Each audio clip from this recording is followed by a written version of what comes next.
Right, some very interesting news for you now. So, police and the Defence Force personnel have won a case against the COVID-19 vaccination mandate, believe it or not, on religious grounds and the right to refuse medical treatments. Now, Detective Senior Sergeant Ryan Yardley is on the phone. He is, of course, a police officer who lost his job or was sacked because of refusing to take the vaccination. And Mr. Yardley is with me now.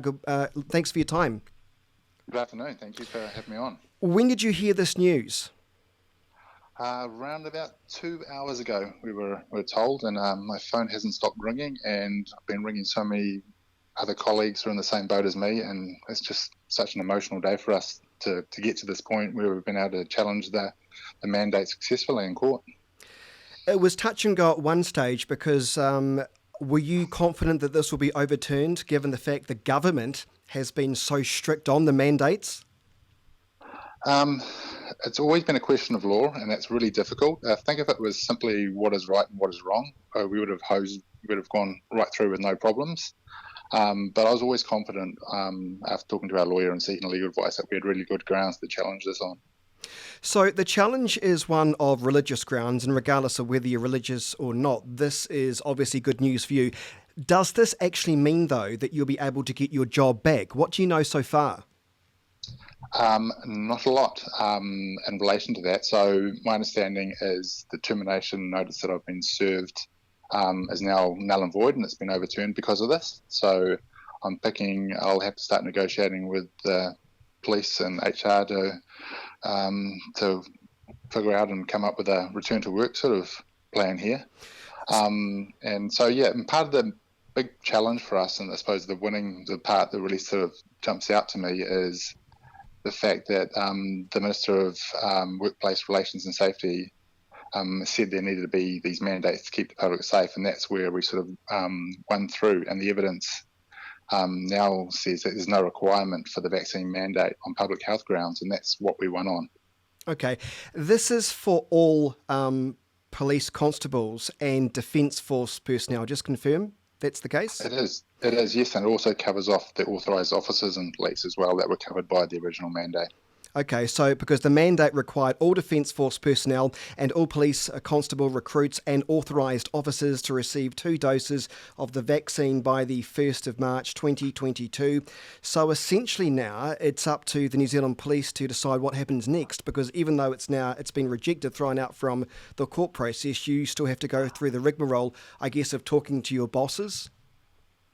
Yeah, we just need to work out a safe way of returning to work, and that's one of our arguments right from the beginning. Is there's loads of places within the police and the Defence Force where we can work with limited contact to the public and so forth, and that was just a big part of it. There was no wriggle room under the mandates for any sort of other options, and that was a big part of what we fought through as well.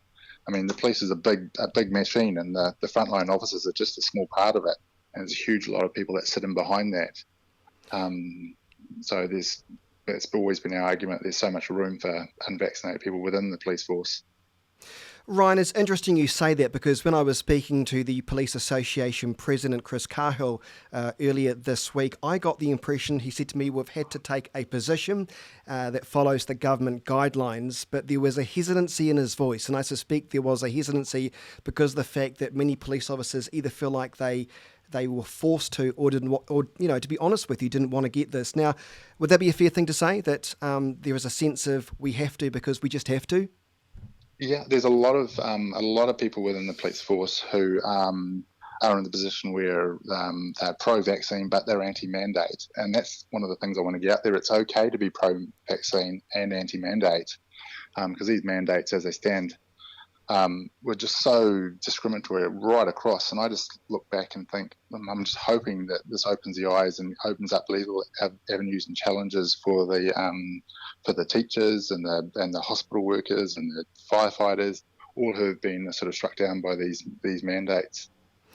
Well, and it's very Yeah. It's very interesting. Justice Cook said, and I quote, "I am not satisfied that the Crown has put forward sufficient evidence to justify the measures that have been imposed, even giving it some benefit of the doubt."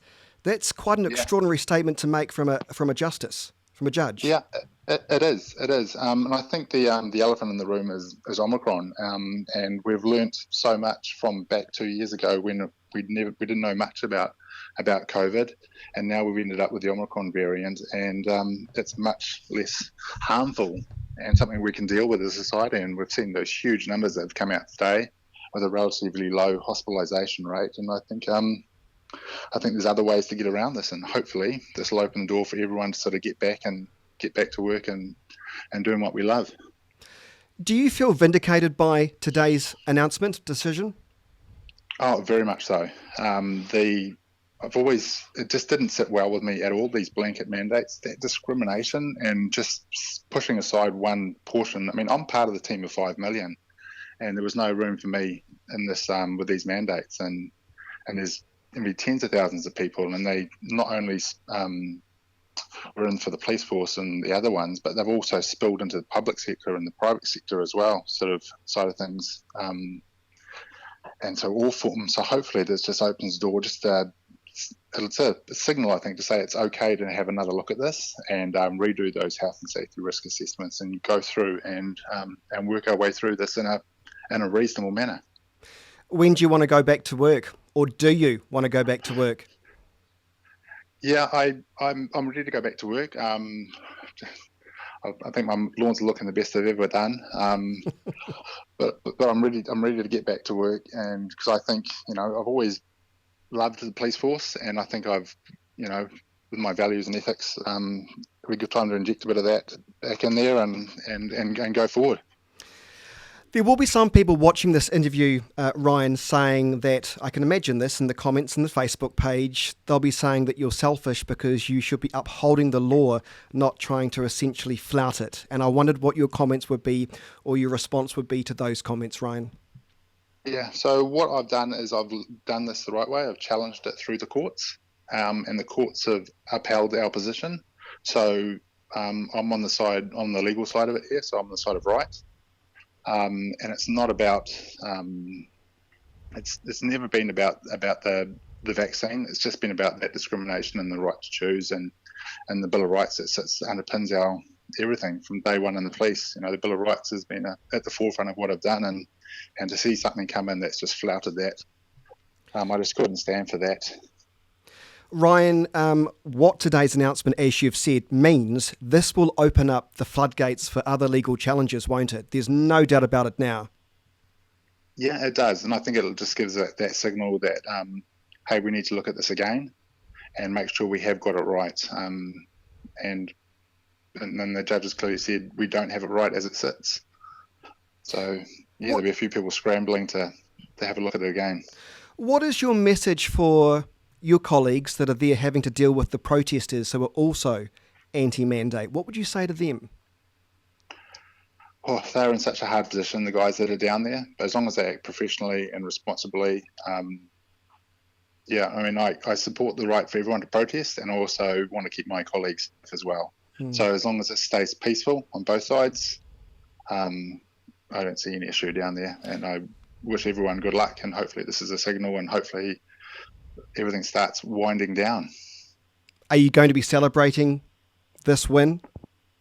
Yeah, there's a couple of other colleagues in where I live around here have been in the same boat as me, and they're coming around this evening, and we'll put the barbecue on and sit down and sort of, I suppose, dissect the judgment and try and figure out where to from here for us. And I suppose that'll be the phone calls to the bosses probably next week, yeah? Yeah, I think they'll be trying to figure out where this lies and what goes on. So they'll be well aware after listening to these kind of interviews and reading the online articles as well. So this is very fresh. Well, I thank you very much for being with us on the program, and all the best to you and your family. Cool. Thank you very much for your time. That is Detective Senior Sergeant Ryan Yardley with the extraordinary announcement made in the High Courts today. We'll be back with more information and updates throughout the course of the evening. Stay with us.